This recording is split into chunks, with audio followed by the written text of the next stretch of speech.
어디에서도 들을 수 없었던 생생한 건강 정보를 선사합니다. 대한민국 건강 박사들이 알려주는 실화 바탕 특강 쇼와 이로운 건강법. 아예 닥터. 안녕하세요, 오정현입니다. 그리고 김지선, 이한희, 김나희 씨도 함께합니다. 안녕하세요. 반갑습니다.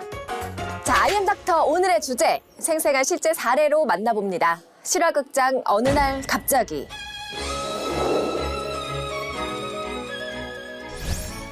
이 이야기는 한 작은 시골 마을에서 일어난 일입니다. 늘 고요하고 조용했던 마을에 활기가 찾아왔어요. 어디선가 누군가에 무슨 일이 생기면 어디서든 나타나는, 거기에 또 잘생기고 멋진 마을 이장이 당선된 건데요.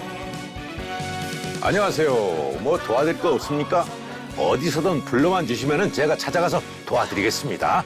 아이고, 이장님 지나간다. 얼굴만 봐도 병이 났겠네. 그러니까 말이요. 우리 마을은 참 복이야. 저렇게 멋지고 잘생긴 이장님이 있으니까. 아휴, 내가 30년만 젊었어도. 아유, 우리 어머니는 얼굴이 팽팽하신 게 꼭 30대 같으신데요. 뭐든 도움이 필요하시면 저를 꼭 찾아주세요.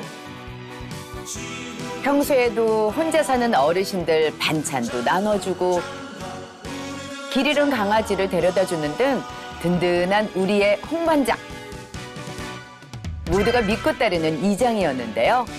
그러던 어느 날 이장은 장터에서 뭔가 커다란 상자를 들고 돌아왔습니다. 그 상자 속엔 예상치 못한 것이 들어있었죠. 애들은 가라, 애들은 가. 노루, 사슴, 인삼, 산삼 등등 산에서 나고 잡을 수 있는 건 모두 다 넣고 만든 추출액입니다. 이게 염증에 그렇게 좋아요. 자, 골라요, 뭐든 골라봐요. 아, 거기 어르신, 얼른 오셔가지고 이거 좀 드시고 가요. 응? 뭐죠? 뭔가 갑자기 확 다른 사람이 된 것 같지 않아요? 그러니까요. 우리가 알던 그 이장님이 아닌 것 같은데요. 혹시 요즘 어깨가 계속 쑤시고 뭐만 했다 하면은 피곤하고 그렇지 않으세요? 아니, 그걸 어떻게 알았지? 그럴 때는 이거 한번 잡숴봐. 이게 말입니다, 그냥 약이 아니에요. 쓰러진 소도 일으킨다는 귀한 약이라고요. 염증에 그렇게 좋다네요. 싸게 해드릴게. 응? 그럼 하나 줘봐요. 염증? 아이고, 나도 여기저기 쑤셔 죽겠는데 잘 됐네. 나도 하나 줘봐요. 이장을 워낙 믿고 따르던 어르신들은 별 의심도 없이 약을 받아 마셨습니다. 하지만 단순히 약만 준 것이 끝이 아니었어요. 이장의 열정이 점점 이상한 방향으로 흘러가기 시작했습니다. 이장입니다.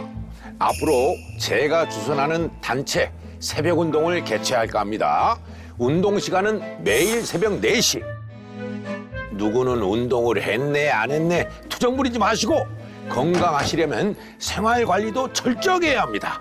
한 명도 빠짐없이 운동 참석 요방 끝! 어머, 새벽 4시 운동이요? 너무 일찍 하는 거 아닌가요? 그러게요. 근데 또 새벽 운동이 건강에 좋을 수는 있잖아요. 그리고 또 2시간 정도 운동하면 건강해질 것 같기도 하고요. 이장님의 열정은 여기서 멈추지 않았습니다. 약을 나눠주고 새벽 운동을 직접 주도하더니 집안 공기 순환을 위해 아침부터 저녁까지 환기 필수, 걸레질, 빨래, 설거지까지 마을 사람들 집을 돌아다니며 청소 상태, 환기 시간까지 체크했습니다. 마을 사람들은 점점 부담을 느끼기 시작했는데요. 아이고, 참, 창문 왜 닫아놨어요? 2시간 지났잖아요. 지금이라도 여셔야죠. 응? 나 추운디. 나 감기 걸리는디. 그래도 여셔야 돼요. 염증은 차가운 공기를 아주 싫어합니다. 오지랖이 너무 심한데요? 부담스러울 만해요.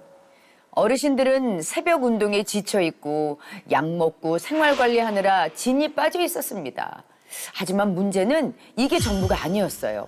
조금씩 몸에 이상한 증상이 쌓여가기 시작한 거죠. 아이고, 요즘 왜 이리 배가 나오는지 모르겠어. 며칠 사이에 이렇게 불룩해질 수가 있나? 손도 퉁퉁 부어. 아무리 주물러도 안 빠져. 흰머리도 막 생기고 급 늙은 느낌이야. 나도 그래. 열이 계속 오르락내리락 하고 밤마다 가슴이 두근거려서 잠을 못 자요, 글쎄. 주름도 자글자글, 목도 마르고. 옆집 순자네 할머니는 쓰러졌대. 아이고 세상에. 이상한 증상은 한두 명이 아니었습니다. 급기야 마을 전체가 하나둘 병원을 찾기 시작했어요. 검사 결과는 모두를 충격에 빠뜨렸어요. 동네 사람의 대부분이 염증 수치가 폭발적으로 증가한 건데요. 금노화는 물론 혈당과 혈압 수치까지 올라 모두 병원 신세를 져야 했죠. 과연 이들은 다시 건강한 상태로 돌아갈 수 있을까요? 실화극장 어느 날 갑자기 마을 사람 모두가 병을 앓게 된 황당한 사연을 들어봤는데요. 이들이 병을 앓게 된 원인과 해결법을 건강 박사님과 함께 자세히 알아보겠습니다.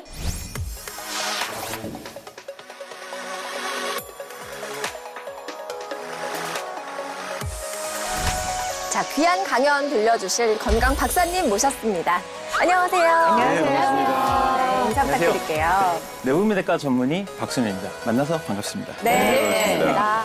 이야기를 들어보니 마을 주민들이 모두 금노화는 물론 몸에 다양한 질병까지 얻었잖아요. 이게 대체 무슨 일이 일어난 거예요? 사연을 보시면 마을 주민들이 갑자기 늙어 보이고 여러 질병까지 생겼잖아요. 네. 이런 변화의 중심에는 바로 공통된 원인이 하나 있습니다. 뭐였을까요? 뭐였지? 바로 염증입니다. 꽤 많은 주민들이 염증이 생겼다고 했잖아요. 염증이 노화를 부른다는 말인 거죠, 그러니까. 네, 맞습니다. 네. 노화는 누구에게나 찾아오는 자연스러운 과정입니다. 하지만 모든 사람들이 같은 속도로 늙지는 않죠. 네. 근데 정말 그런 것 같아요. 같은 나이인데도 되게 어려 보이시는 분들이 있고 또 반대로 나이보다 더 들어 보이시는 분들이 있어요. 확실히. 네. 이 차이를 만드는 핵심 요인이 바로 염증입니다. 염증이요. 우리 몸은 매일 활동을 하면서 음식을 먹고 소화하는 과정에서도 작은 상처들이 생기고 이걸 또 회복시키기 위해서 염증 반응이 일어납니다. 네. 즉, 염증은 우리가 생존에 어떻게 보면 필수적인 정상적인 반응입니다. 오, 정상 반응. 근데 염증이 나쁜 거잖아요. 깜짝 놀랐어요. 이게 나쁜 건데도 이게 갑자기 정상 반응이라고 하니까 갑자기 화가 나가지고. 아니, 흥분될만 해요. 아니, 내 몸에서 좀 안 일어났으면 좋겠거든요. 그러게요. 네. 기분 좀 푸시고요. 뭐 선생님이 화를 내는 건 아니니까. 네. 염증 자체는 이제 몸을 보호하는 과정입니다. 문제는 회복이 다 끝난 뒤에도 염증이 사라져야 되는데 잘못된 생활 습관들 때문에 염증이 계속 이어지면서 만성 염증 상태가 되거든요. 네. 이 만성 염증이 계속되면 세포가 쉴 틈 없이 과부하를 받습니다. 아이고. 그렇겠지. 원래는 세포가 천천히 늙어가야 할 텐데 염증이 남으면 세포가 빠르게 손상되고 소모되면서 노화 속도가 갑자기 빨라지게 됩니다.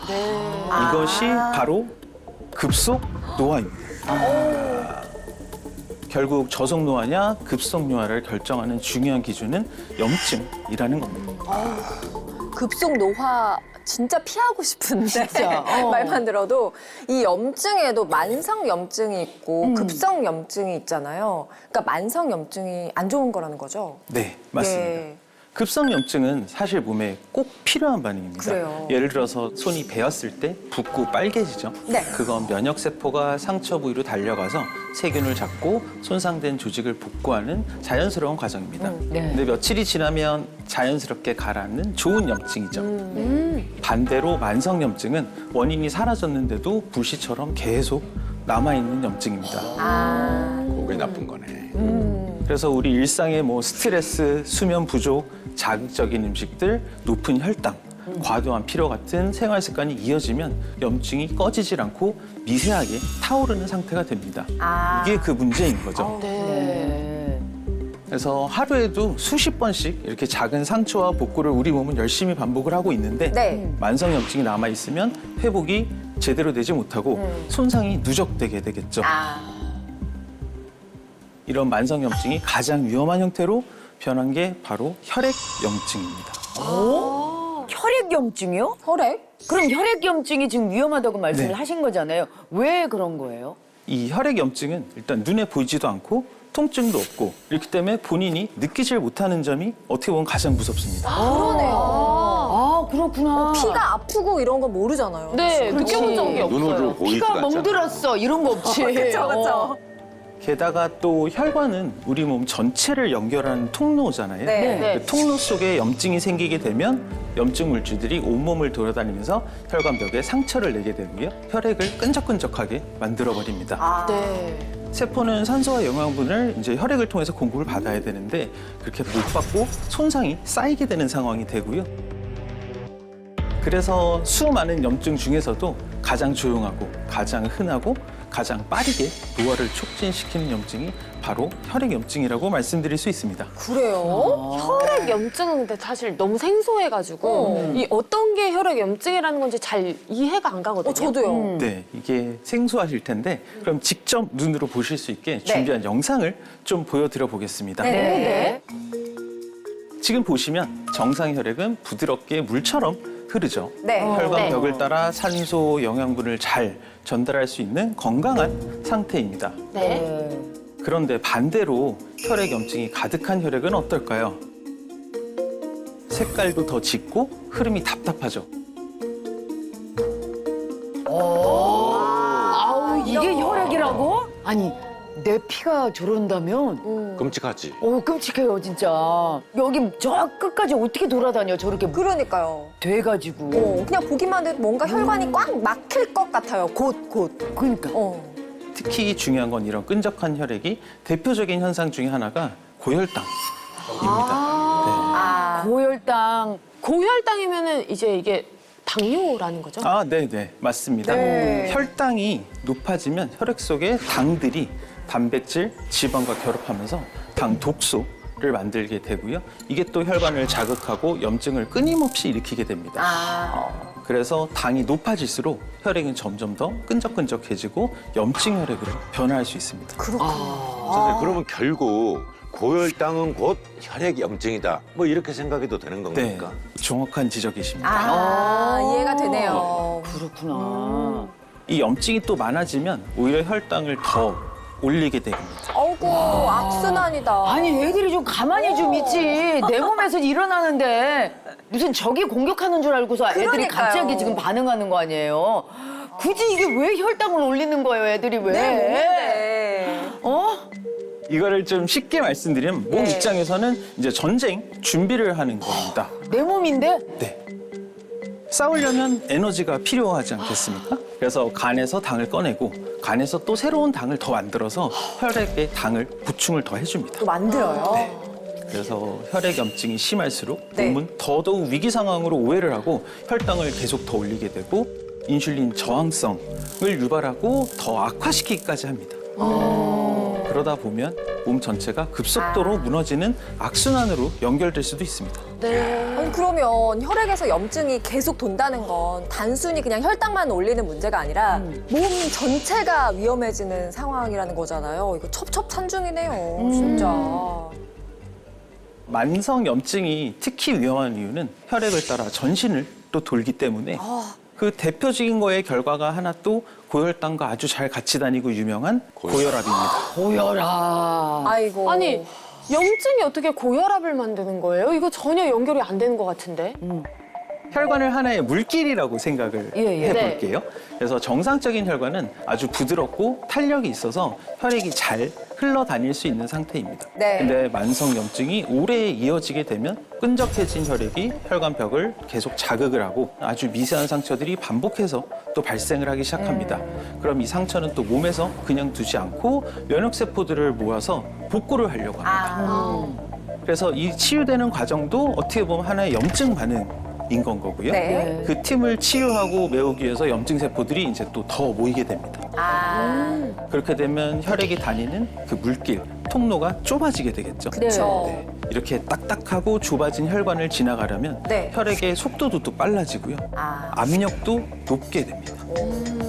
그렇게 높아진 혈압이 혈관 손상과 동맥경화를 일으키는 악순환을 만들어내게 됩니다. 그러네요. 야, 그 이 염증이 사실 문제가 많잖아요. 만성 염증은 고혈압 말고 또 다른 문제도 만들지 않나요? 네.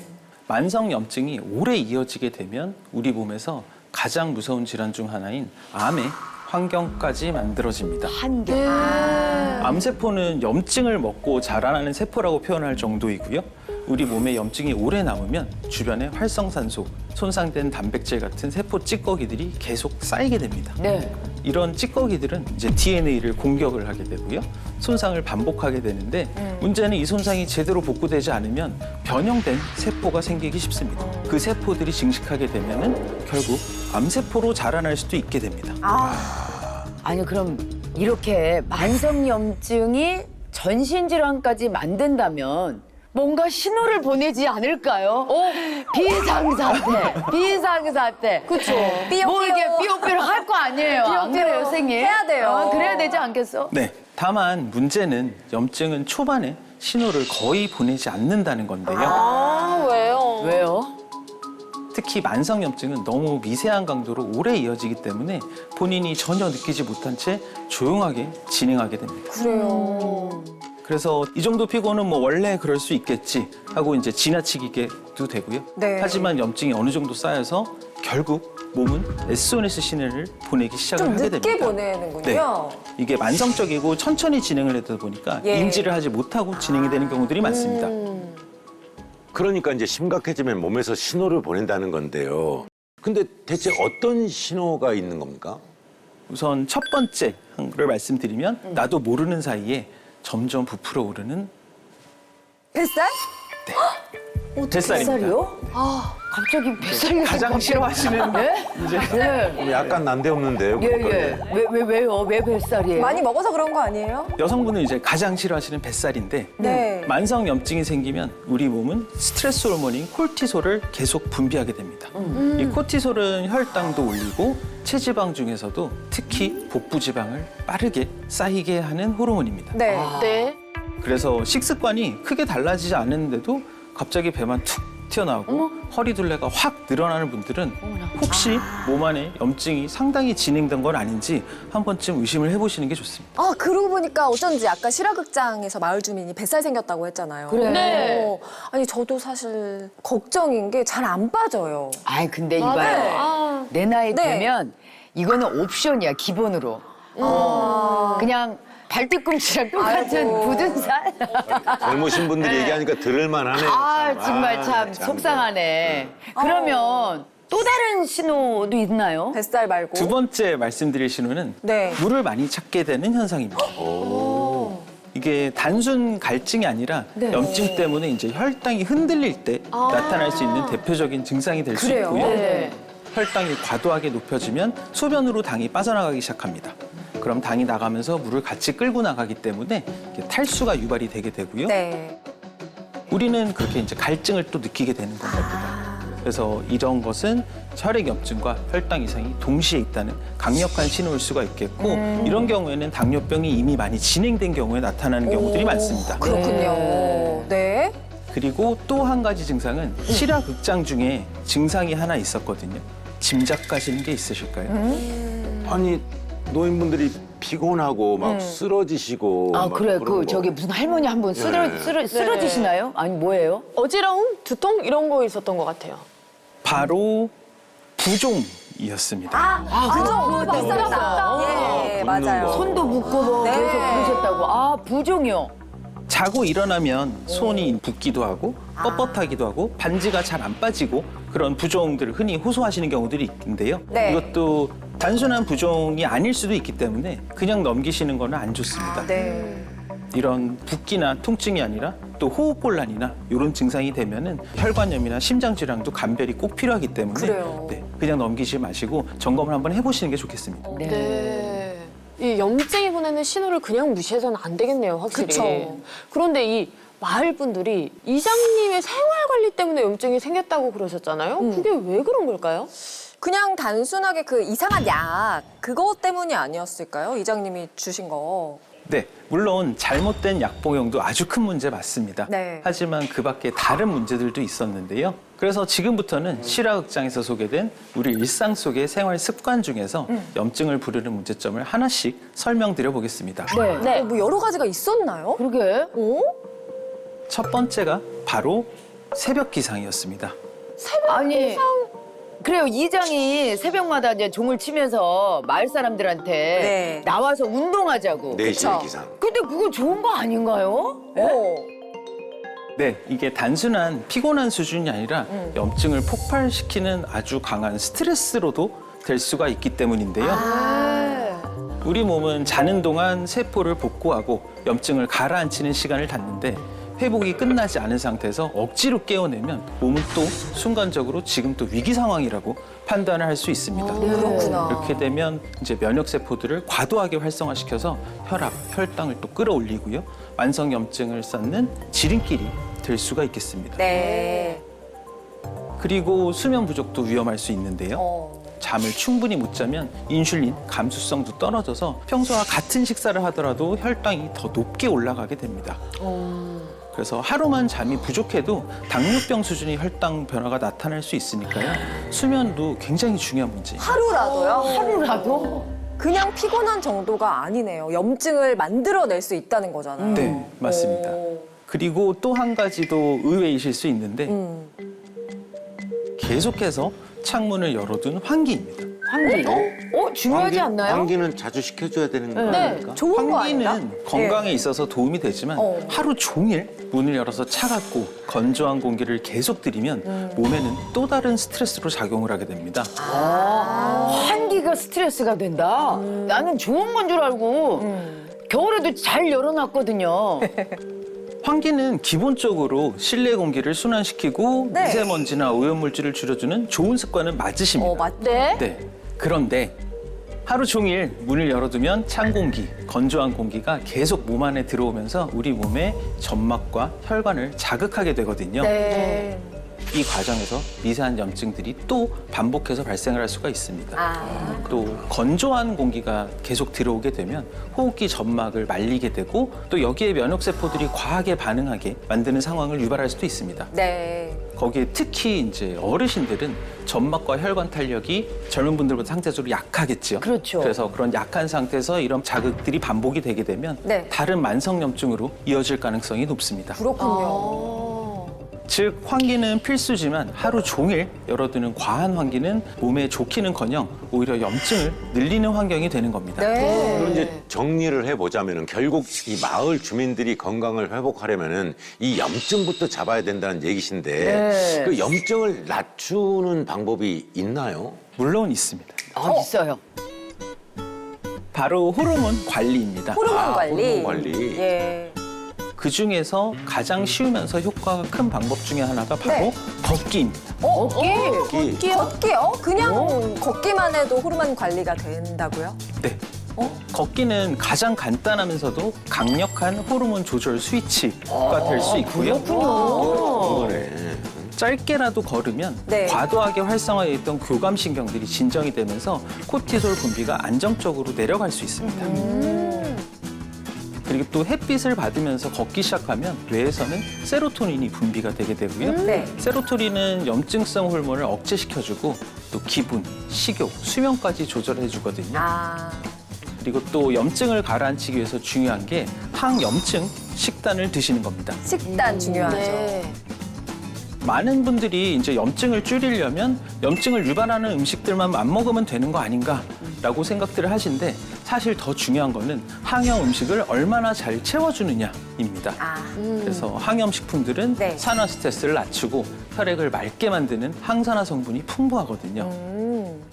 그러면은 저기 항염 식단이라고 한다면 대표적인 게 뭐가 있을까요?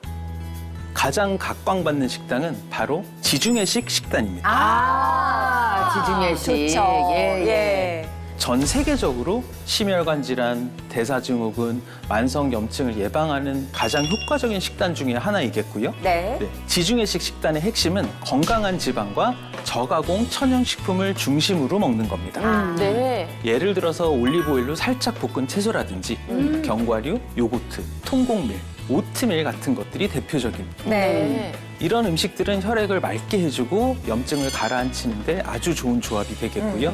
즉 호르몬 관리, 네. 운동, 그런 건강한 식단 같은 작은 습관 하나가 이제 10년 뒤에 내 건강을 결정할 수도 있기 때문에 네. 오늘부터라도 알려드린 방법으로 내 몸을 지켜내는 건강한 생활을 시작하셨으면 좋겠습니다. 조금만 신경을 쓰면 염증으로부터 내 몸 좀 지킬 수 있을 것 같습니다. 네.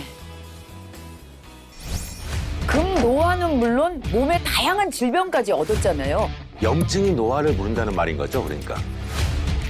이럴 때 도움이 되는 게 바로 우리 집사람이 챙겨줘가지고 아침 공복에 꾸준히 챙겨 먹고 있거든요. 제가 옆에서 보면은 피부가 진짜 동안이신 것 같아요.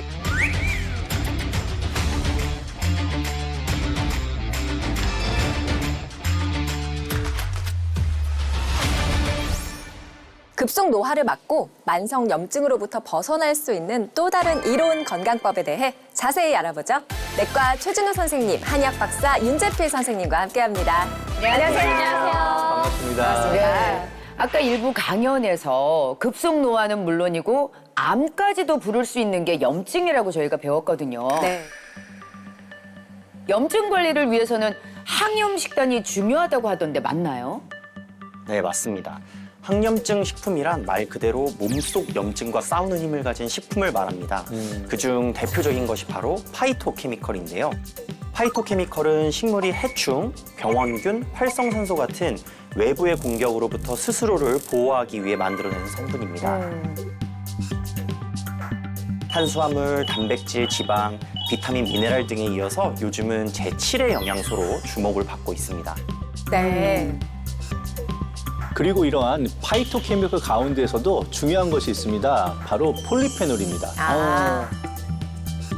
이 폴리페놀이 우리 몸에 들어오면 강력한 항산화, 항염증 작용을 통해서 이 세포를 보호하고 체내에 쌓인 염증 물질은 물론이와 외부에서 유입된 유해 물질을 제거해서 다양한 질병을 예방하고 관리하는 데 도움이 될 수 있습니다. 네. 그러니까 과일 입장에서 어떻게 보면은 이 해충의 공격을 떫은 맛으로 막는 거네요.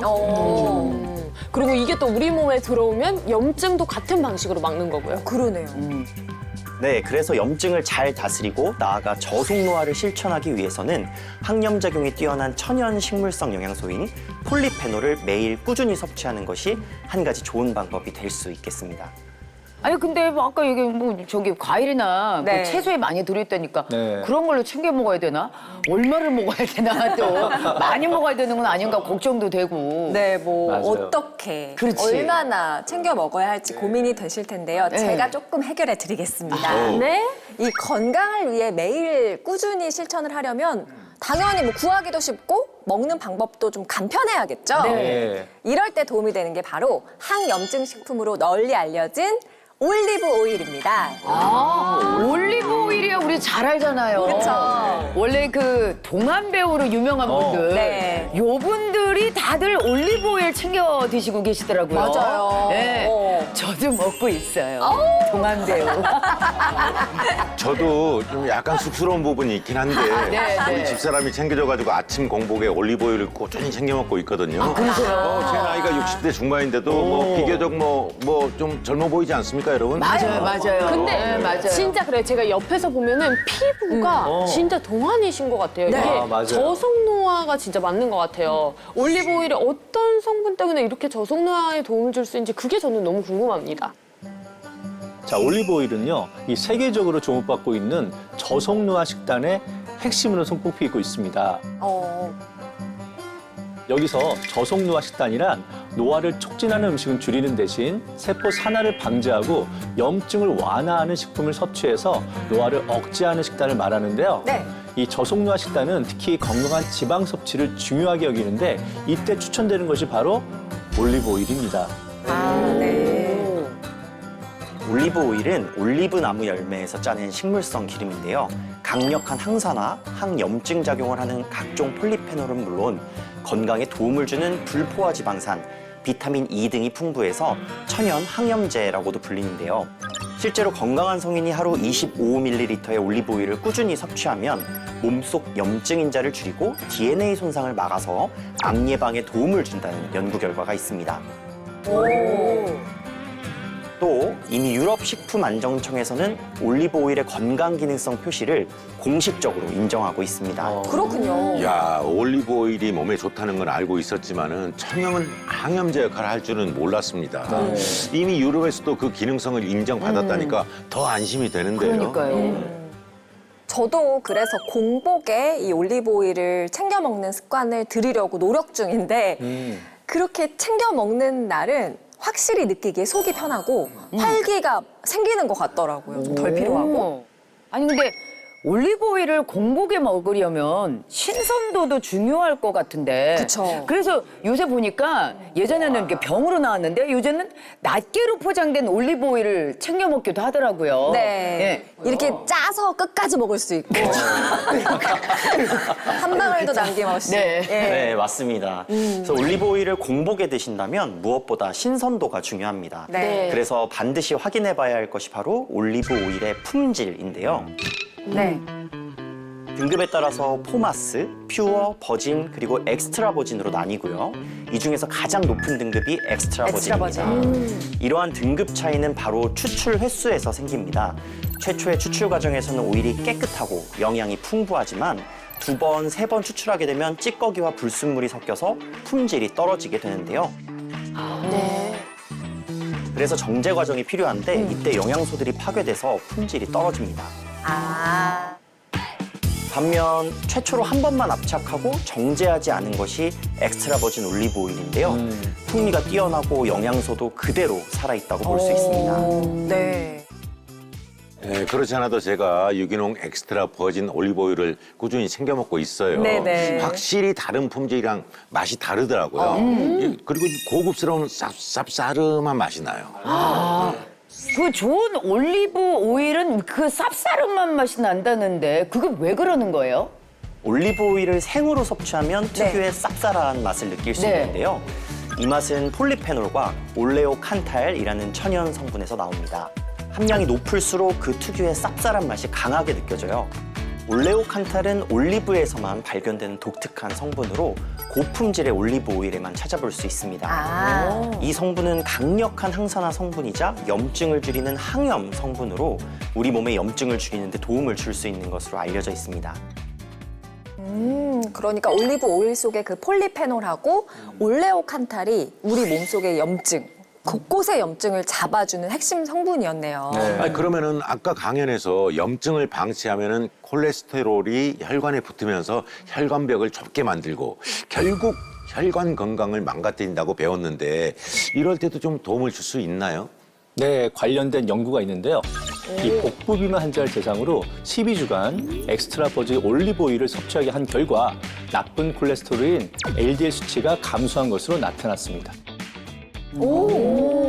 그런데 올리브 오일도 어떻게 보면은 기름이고 혈관 속 나쁜 콜레스테롤도 기름때 같은 거잖아요. 그런데 어떻게 혈관 건강에 도움을 줄 수 있다는 건지 잘 이해가 안 가요. 네, 올리브 오일에는 풍부한 착한 지방, 즉 불포화 지방산이 많은데 이는 혈관을 깨끗하게 청소하는 데 도움이 될 수가 있어요. 좀 더 쉬운 이해를 위해서 영상을 하나 준비해봤습니다. 여기 보이는 깔때기를 우리 몸속 혈관이라고 생각해 주세요. 하얀 돼지기름처럼 보이는 것은 혈관을 막는 지방이나 염증 덩어리라고 가정해 볼게요. 그리고 빨간 액체를 혈액이라고 가정해 보겠습니다. 한쪽 깔때기에는 아무것도 넣지 않고 다른 쪽 깔때기에는 올리브 오일을 넣어본 뒤 이것을 섞어보면요. 네. 지방이나 염증 덩어리로 막혀있던 혈관은 혈액과 서로 엉겨붙으면서 혈액의 흐름도 막히게 되죠. 반면에 올리브 오일을 넣은 쪽은 지방과 염증 덩어리가 녹아내리는 모습이 보이시나요? 쭉쭉쭉쭉쭉 빠져나간다. 야, 답답한 기름이 그냥 싹 사라지네요. 시원하게 뻥 뚫려버리네. 어이구, 어이구, 어이구, 어이구, 어이구. 물론 이 실험의 원리가 우리 몸에 동일하게 적용되는 것은 아니지만 올리브 오일에 들어있는 불포화 지방산 성분이 네. 포화 지방을 녹여서 혈액의 흐름을 도와줄 수 있다는 개념을 보여주는 실험이었습니다. 네. 좀 이런 비유가 생각나요. 제가 화장을 지울 때 이제 클렌징 오일로 지우는 것처럼 혈관 속 나쁜 기름을 이제 착한 기름으로 지운다라는 거잖아요. 적절한 비유인데요. 클렌징 오일 안 썼으면은 말을지도 못할 일인데. 그러니까요. 다행이네. 맞습니다. 예, 혈관이 깨끗해지고 이 혈액의 흐름이 원활해진다면 이 혈압에도 긍정적인 영향을 주겠죠. 혈압. 네. 그렇죠. 이 관련된 연구가 있는데요.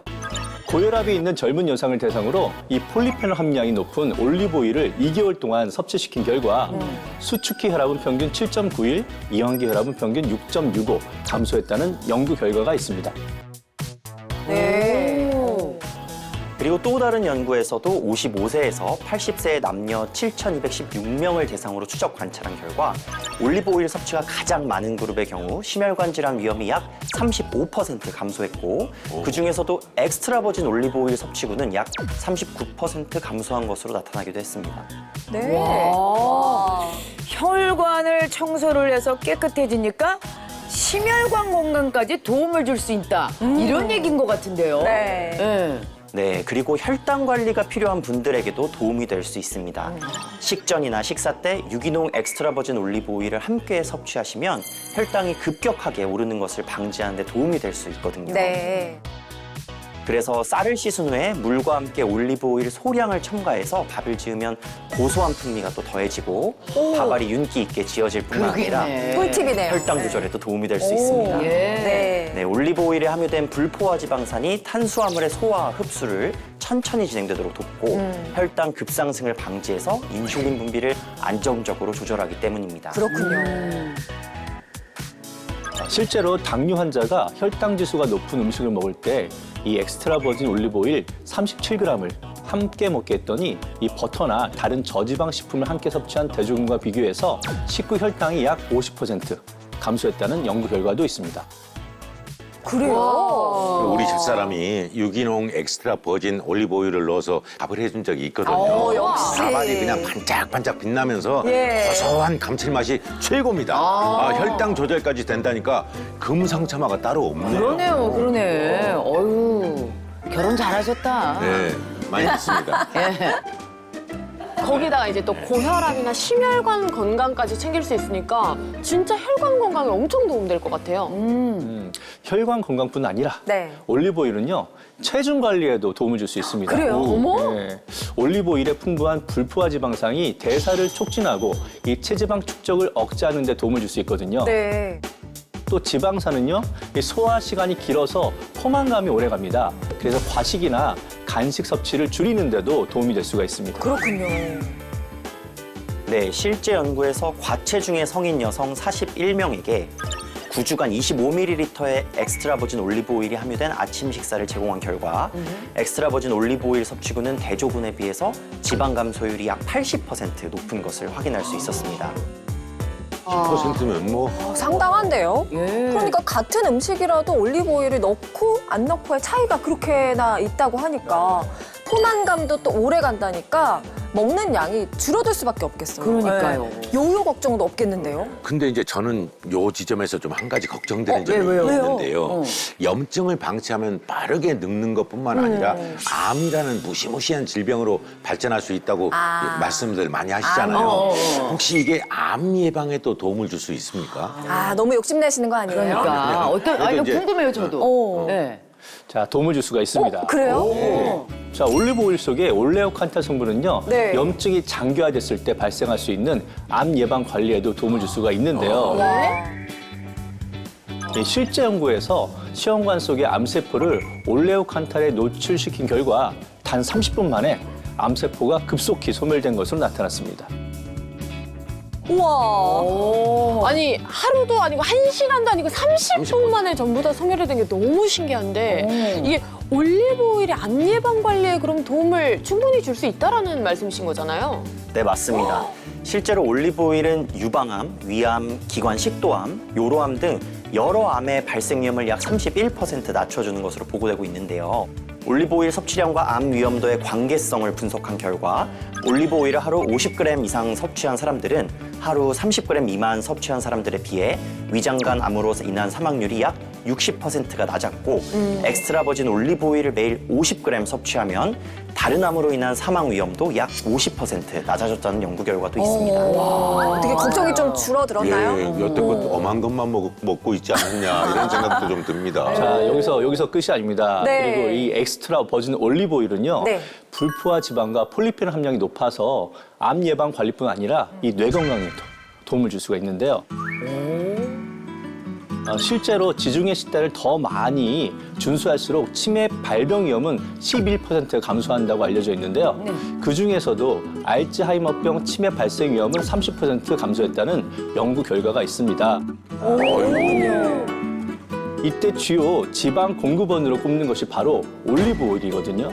그리고 하루에 올리브 오일을 7g 섭취 시 치매 관련 사망 위험도 28%나 낮아졌다는 연구 결과도 있습니다. 먹어야 되겠다. 저속 노화에만 도움이 될 줄 알았는데 혈관 건강에 다이어트에 암 예방 관리에다가 거기다가 뇌 건강까지 도움이 된다고 하니까 이건 온 가족이 다 함께 올리브 오일을 챙겨 먹어야 되지 않을까요? 그렇죠. 네. 네, 근데 올리브 오일을 선택할 때 꼭 확인해야 할 두 가지 중요한 기준이 있습니다. 알려주세요. 뭐예요? 네, 저도 개인적으로 항상 신경 쓰는 부분이에요. 네. 첫 번째는 바로 올리브 오일의 항산화 성분인 폴리페놀 수치입니다. 폴리페놀 수치가 1kg당 250mg 이상 함유되어야 건강상 이점을 기대할 수 있거든요. 네. 또 두 번째는 네. 오일 속 지방이 얼마나 변질된 상태인가를 보여주는 지표인 산도입니다. 산도. 올리브 오일은 불포화 지방산이 풍부한데 빛이나 열, 산소에 매우 취약해서 공기와 접촉하는 순간 산패되기 시작하거든요. 네. 그래서 유리병에 담긴 올리브 오일은 뚜껑을 열 때마다 네. 산패가 진행될 수도 있어요. 명심하겠습니다. 네. 자, 오일이 산패하면요, 색이 탁해지거나 특유의 고소한 향이 사라지고요, 기름 쩐내가 날 뿐만 아니라 아이고. 이 과량 섭취하면 오히려 건강에 독이 될 수 있습니다. 네. 따라서 산도는 낮을수록 좋은데요, 이 최상급 오일인 엑스트라 버진 올리브 오일은 산도가 100g당 0.8g 미만이어야 인정받을 수 있다는 점을 꼭 기억하시면 좋겠습니다. 네. 그러니까 폴리페놀과 산도를 잘 확인하고 선택을 해야 되겠습니다. 그렇다면은 고품질의 올리브 오일 맛은 어떨지 매우 궁금하거든요. 궁금해요. 그래서 제대로 준비했습니다. 이 유기농 엑스트라 버진 올리브 오일의 맛을 여기서 한번 다 같이 볼까요?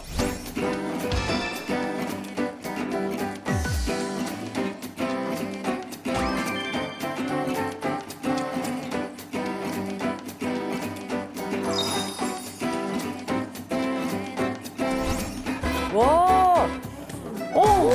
향이. 눈이 번쩍 뜨이고. 와. 이렇게 고소할 수가 있어요? 내 향이? 산뜻한데요, 또? 네. 네. 야, 늘 먹던 그 향이네요. 늘 겪던 그 향이야. 이 쌉쌀한 맛이 이게 건강한 맛이라는 거죠. 네. 아주 부드럽게 잘 넘어갑니다. 응?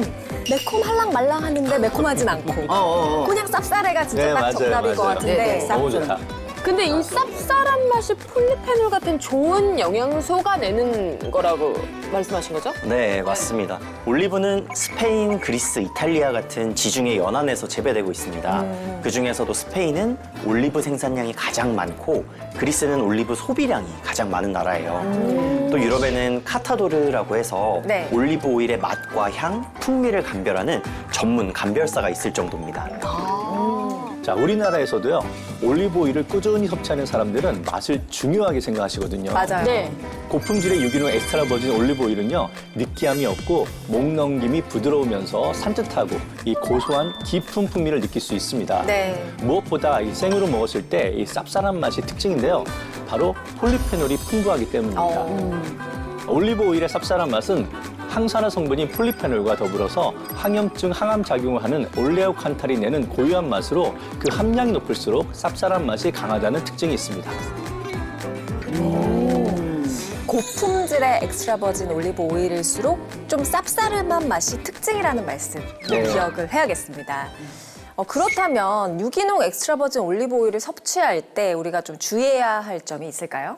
네, 올리브 오일은 빛이나 공기에 노출되면 산패될 수 있기 때문에 네. 되도록 빠른 시일 내에 섭취하시고요. 또 개별 포장된 제품을 선택하는 것도 좋은 방법 중 하나입니다. 또 정제 과정을 거치지 않은 엑스트라 버진 올리브 오일인지 100% 유기농인지 산도가 낮고 폴리페놀 함량이 약 1kg당 250mg 이상으로 높은지 확인하시면 좋겠습니다. 네. 다만 과다 섭취 시에는 설사나 복통의 원인이 될 수 있으므로 적정량 섭취하시는 것을 권장드립니다. 좋다고 너무 많이 먹으면 탈이 나니까요. 그렇죠. 네. 자, 오늘 알려드린 생생한 건강 정보로 젊고 활력 넘치는 건강한 몸 만드시길 바랍니다. 저희는 다음 이 시간에 더 알찬 정보로 돌아오겠습니다. 아이엠 닥터.